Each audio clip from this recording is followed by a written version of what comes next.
Delhi will start a 10 pm to 5 am night curfew from now till April 30th, the city government said today, starting at a steep rise in COVID cases.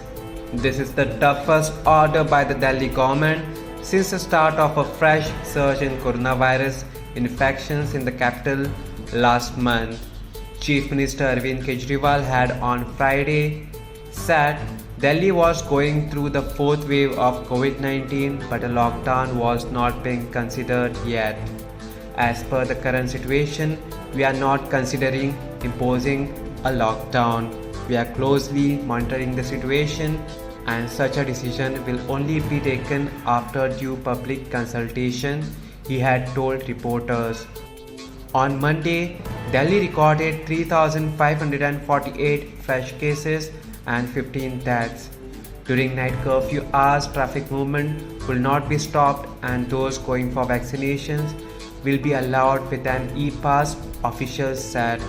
Those in essential services and retailers who need to travel after hours for ration, grocery stocks, vegetables, milk and medicines will also be allowed with similar passes.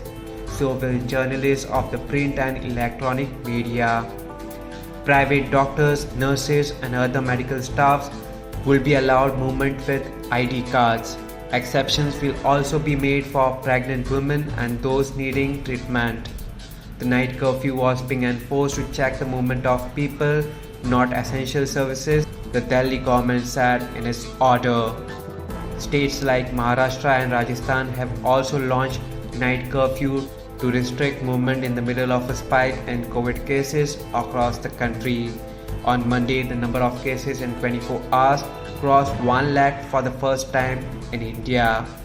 Maharashtra has announced a weekend lockdown and a tough 8 pm to 7 am curfew.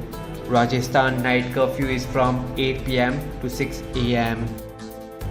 Subscribe to Goa First News and Entertainment channel and click on the bell icon and never miss any update.